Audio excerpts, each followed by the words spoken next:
Hi everyone, welcome back to the channel and welcome to this new idiom and phrases class. This is our part 5th और इससे पहले हम लोग total 4 parts कर चुके हैं.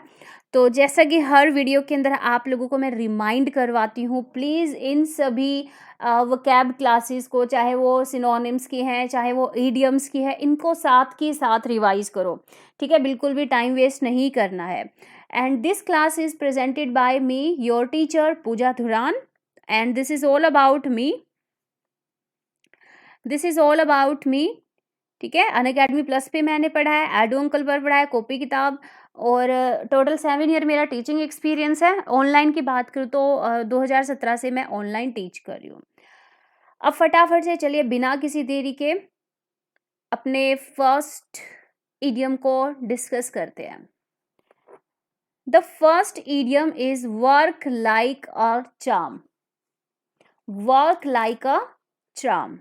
तो देखो, work like a charm का मतलब होता है कोई चीज बहुत ही अच्छे से काम करना, कोई चीज बहुत ही जादुई तरीके से काम करना. ठीक है, देखो कई बार ऐसा होता है ना कि जैसे कोई मेडिसिन है, मान लो आपको हेडेक है. ठीक है, आपने कोई मेडिसिन ली और आपको मिनटों में आराम हो गया, मिनटों में आपका सिर दर्द गायब हो गया. तो वहां पर आप क्या बोल सकते हैं कि this medicine works like a charm. मतलब ये जो दवाई है ये जादू की तरह काम करती है ना. तो जब कोई चीज कंप्लीटली पूरी तरह से सक्सेसफुल और इफेक्टिव हो, मतलब कोई भी चीज इफेक्टिव तभी तो कही जाती है ना जब वो काम करती है अच्छे से. ठीक है, अपना इफेक्ट, अपना रिजल्ट देकर जाती है. तो वर्क लाइक अ चार्म का मतलब होता है टू बी कंप्लीटली सक्सेसफुल और इफेक्टिव इन समथिंग. फाइन.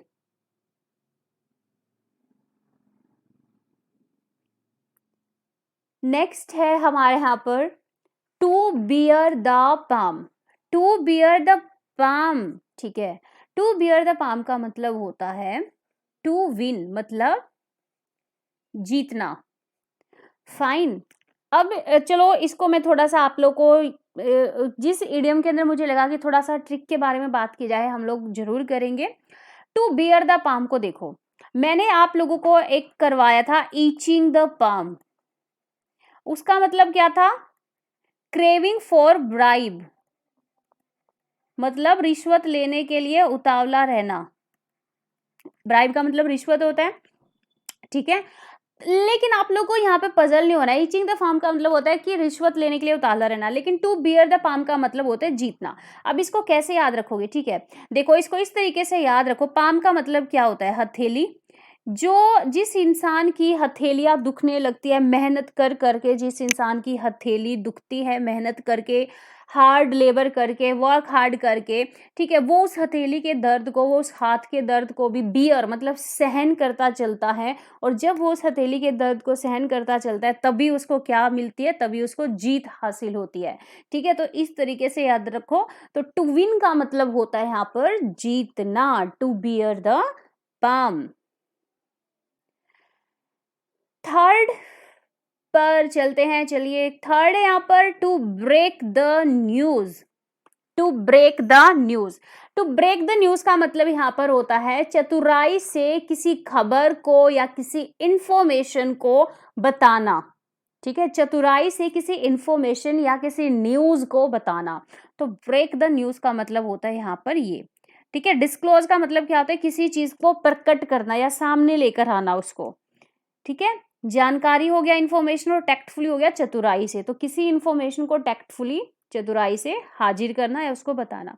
तो ब्रेक द न्यूज को इस तरीके से याद रखो कि भाई न्यूज जो थी वो क्लोज थी, मतलब वो बंद थी, मतलब उसको सील करके रखा गया था. लेकिन जब आपने उस न्यूज को ब्रेक कर दिया तो मतलब आपने उस न्यूज को सभी के सामने चतुराई से बता दिया, टैक्टफुली. ठीक है, now let's move on to the fourth. Fourth है हमारे यहां पर टू कैरी द डे. ठीक है, to carry the day. To carry the day का मतलब यहां पर होता है विजयी होना. ठीक है, विजयी होना. Fine. To be victorious. To carry the day, देखो कैरी द डे मतलब कई बार हम लोग किसी अपने फ्रेंड को बोल सकते हैं कि you you carry the day, मतलब उसका मतलब यहाँ पर ये हो जाएगा कि भाई आज आपका दिन बहुत अच्छा रहा, मतलब आज आपको जो विजय है वो हासिल हुई। तो जब किसी पर्सन का पूरा दिन अच्छा जाता है, ठीक है, अपना काम वो अच्छे से करता है, तो उसको पक्का क्या मिलती है, विजय मिलती है, मतलब वो विजयी हो जाता है। तो टू कैरी द डे का मतलब होता है विजयी होना।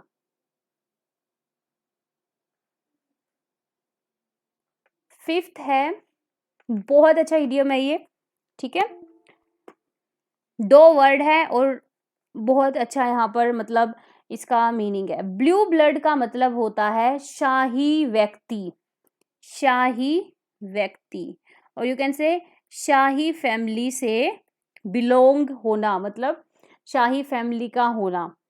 Blue blood belonging to high social class, जो हाई सोशल क्लास होती हैं, ठीक है, उससे बिलोंग, उससे संबंध होना या उस फैमिली का होना, ब्लू ब्लड।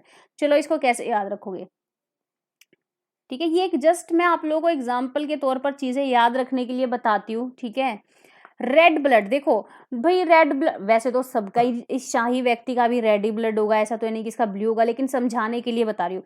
अब जो रेड ब्लड होता है भाई वो तो सारी दुनिया का होता है, ठीक है, नॉर्मल है, मतलब नॉर्मल लोगों का क्या होता है, रेड ब्लड होता है। लेकिन भाई जो शाही व्यक्ति होगा, जो एक हाई सोशल क्लास फैमिली से बिलोंग करेगा, उसका क्या होता है भाई, उसका रॉयल रॉयल रॉयल खून होता है, मतलब रॉयल, एक तरह से वो उस फैमिली से बिलोंग करता है। तो ब्लू ब्लड जिनका होता है भाई, जिनका नीला रंग का खून होता है, वो क्या होते हैं, वो शाही फैमिली से बिलोंग करते हैं। एक आप इसको ना इस तरीके से भी याद रखो, royal blue, royal blue colour, मतलब ब्लू के आगे रॉयल, रॉयल ब्लू से याद रखो भी, ब्लू ब्लड आ गया तो रॉयल ब्लू से याद रखो कि जो फैमिली, जो बंदा एक हाई सोशल फैमिली से क्या करता है, बिलोंग करता है, ठीक है।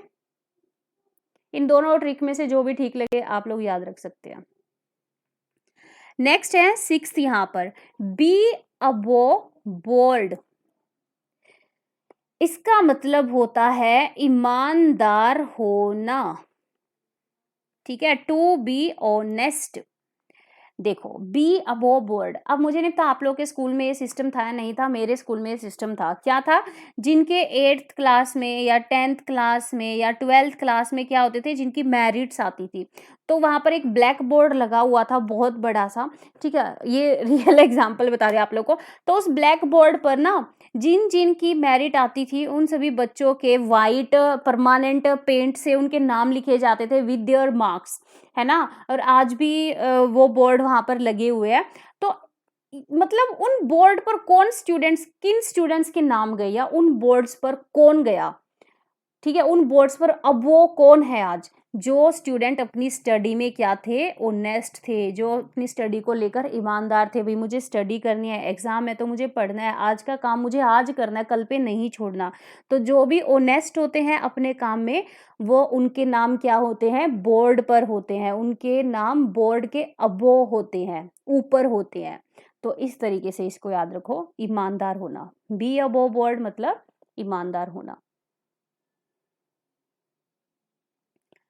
7th है यहां पर मीन बिजनेस, मीन बिजनेस, ठीक है, इसका मतलब यहां पर होता है अपने इरादे को लेकर गंभीर होना, अपने इरादे को लेकर गंभीर होना, being serious about what you announce, मतलब जो भी आपने अनाउंस किया या जो भी आप काम करने जा रहे हो, जो भी आपका इरादा है उसके लेकर आप बहुत ज्यादा सीरियस हो, ठीक है, ये मतलब होता है मेन बिजनेस का। चलो इसको हम लोग कई बार मान लो अम, आपने अपने किसी दोस्त को कोई बात बोली, ठीक है, और उसको लगा कि नहीं ये तो मतलब झूठ बोल रहा है। जैसे आपके दोस्त को हेल्प की ज़रूरत थी, ठीक है, और आपके दोस्त ने बोला कि भई हाँ, मैं आपकी हेल्प करूँगा, लेकिन आपको यकीन सा नहीं हुआ, लेकिन उसने फिर बोला I meant it, I meant it का मतलब फिर वहाँ पर होता है कि मैं ज़रूर करूँगा, मतलब मैं सच में अगर ये कह रहा हूँ तो मैं ये करूँगा। तो मीन का वर्ड कई बार होता है किसी चीज़ का पक्का इरादा होना, ठीक है, और बिजनेस, ठीक है, किसी इरादे को लेकर गंभीर होना। अब जो भी बिजनेसमैन होते हैं वो अपने काम को लेकर, अपने इरादों को लेकर क्या होते हैं, बहुत सीरियस होते हैं। तो इस तरीके से याद रखो, ठीक है, अपने इरादे को लेकर गंभीर होना। Sail through something, sail through something ठीक है, ये हमारा 8th है। इसका मतलब यहाँ पर ये होता है बिना किसी कठिनाई के सफल होना, बिना किसी डिफिकल्टी के, बिना किसी ट्रबल के, प्रॉब्लम के सफल होना, सक्सेसफुल होना। ठीक है, being successful in doing something without difficulty. ठीक है, बिना किसी परेशानी के सक्सेसफुल हो जाना। भाई आप लोगों ने देखा होगा कुछ लोग तो ऐसे होते हैं जो बहुत थोड़ी सी मेहनत कर लो तभी सक्सेसफुल हो जाते हैं, कुछ लोग सालों तक मेहनत करते रहते हैं दिन रात, फिर भी उनको सक्सेस नहीं मिलती। तो कई बार ऐसे भी होते हैं, लोग ये बोलते थे भाई लक लक बड़ा है, लेकिन समझ नहीं आता लक बड़ा है या मेहनत बड़ी है। लेकिन फिलहाल यहाँ पर ईडीएम का आंसर होगा कि कोई पर्सन जब बिना किसी डिफिकल्टी के सफल हो जाए। ठीक है, सेल थ्रो समथिंग।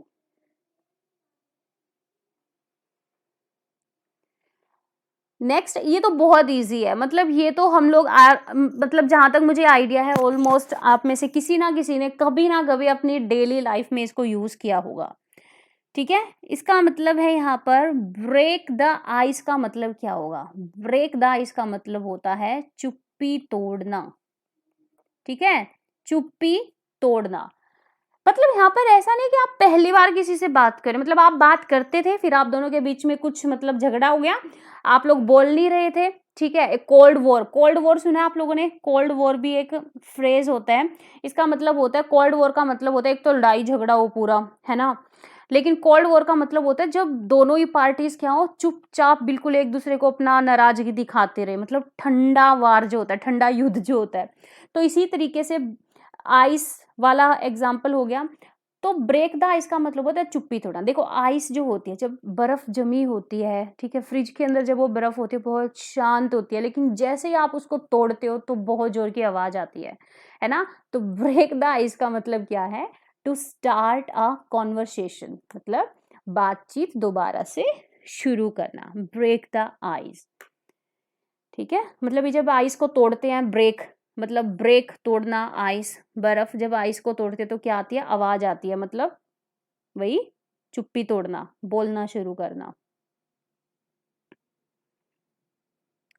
नेक्स्ट यहाँ पर हमारा get the show on the road. ठीक है, get the show on the road, इसका मतलब यहाँ पर होता है पुटिंग अप अ प्लान और आइडिया इनटू एक्शन, मतलब किसी चीज को लेकर प्लानिंग करना या फिर कोई आइडिया प्रस्तुत करना।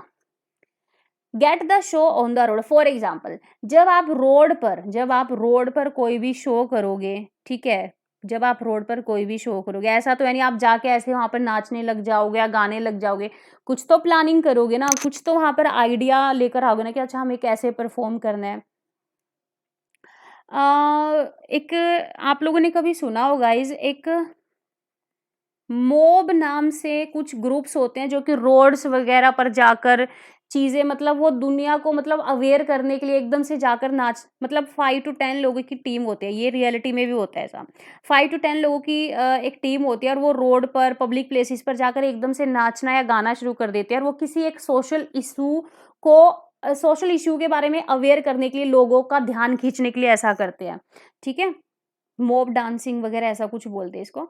तो जब आप रोड पर शो करना चाहोगे तो आप प्लानिंग करोगे ना, तो यहाँ पर ये जब आप किसी काम के लिए प्लानिंग करते हो, तो get the show on the road का मतलब हो गया यहाँ पर हमारा ये। ठीक है, तो ये थे आज के हमारे टोटल 10 इडियम्स। आई होप ये आप लोगों को समझ में आए होंगे।